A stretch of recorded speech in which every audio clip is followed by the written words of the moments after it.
नमस्कार दोस्तों, स्वागत है आपका मेरे इस चैनल पे। आज के वीडियो में हम बात करेंगे कि एक ग्राफिक डिज़ाइनर के रूप में आप अपने काम के प्राइस को कैसे सेट करेंगे।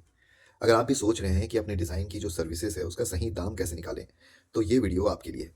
चलिए शुरू करते हैं। देखिए, सबसे पहला जो पॉइंट है जिस पे हम बात करेंगे वो है अपनी वैल्यू समझें। अब वैल्यू की जब बात आती है तो आपको किन बातों का ध्यान रखना है, इस पे बात करते हैं।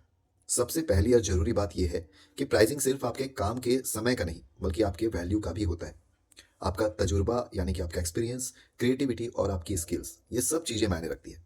अगर आप नए हैं तो आपको लग सकता है कि आपको कम रेट पे काम करना चाहिए, लेकिन याद रखिए हर डिज़ाइनर का काम एक वैल्यू के साथ आता है। तो अपनी वैल्यू को समझें और उसके हिसाब से प्राइस सेट करें। अब बात करते हैं कि कॉस्टिंग में आपको क्या क्या इंक्लूड करना है। तो जैसे ही आप प्राइसिंग देते हैं यानी कि कॉस्ट सेट करते हैं, तो प्राइस सेट करते वक्त सिर्फ डिज़ाइन बनाने का समय ही नहीं, बल्कि कई चीज़ें आपके कॉस्टिंग में आती है। जैसे कि आपका टाइम इन्वेस्टमेंट, आपने एक प्रोजेक्ट पर कितना समय लगाया, सॉफ्टवेयर और टूल्स जो भी आप यूज़ कर रहे हैं उनका कॉस्ट भी होता है, तो उसे भी शामिल करना होता है अपनी कॉस्टिंग में। आपका एक्सपीरियंस और स्किल कैसा है, आपका काम कितना प्रोफेशनल है और कितने डिटेल के साथ है, उसे भी आप ऐड करें। इसके अलावा कई बार क्लाइंट के कहने पर चेंजेस करने पड़ते हैं यानी कि रिविजन करने पड़ते हैं, उसे भी आपको अपने प्राइस के कॉस्टिंग में ऐड करना चाहिए। इन सब चीज़ों को ध्यान में रख के आप अपना बेस प्राइस निकाल सकते हैं। अब बात करते हैं एक और पॉइंट की, जो है मार्केट रिसर्च करना। देखिए, अलग अलग प्राइस होते हैं एक ही काम के, तो इसके लिए आपको बहुत ज़रूरी स्टेप ये हो जाता है कि आप मार्केट में जाके रिसर्च करें। आपको ये पता लगाना होगा कि आपके एरिया में, जिस भी जगह पे आप रहते हैं, वहाँ पे सिमिलर डिज़ाइनर्स कितना चार्ज करते हैं। इससे आपको एक आइडिया मिल जाएगा कि इंडस्ट्री में एवरेज प्राइसिंग क्या चल रही है। पर ये ज़रूरी नहीं है कि आप उन्हीं के रेट्स फॉलो करें। आप अपनी यूनिक वैल्यू के हिसाब से थोड़ा ज़्यादा या कम चार्ज कर सकते हैं। कई बार आपने सुना होगा कि लोग आवरली या प्रोजेक्ट बेस्ड प्राइस लेते हैं। तो देखिए, आवरली कहने का मतलब है कि आप अपने समय के हिसाब से यानी पर आवर के हिसाब से रेट चार्ज कर रहे हैं। तो ऐसे में कई सारे लोग हैं जो आवरली प्राइस चार्ज करते हैं, कुछ लोग हैं जो प्रोजेक्ट के हिसाब से चार्ज करते हैं। अगर आप आवरली चार्ज करेंगे तो क्लाइंट को आपके हर एक घंटे का हिसाब होगा और उसके अकॉर्डिंग वो आपको प्राइस सेट करके दे देगा।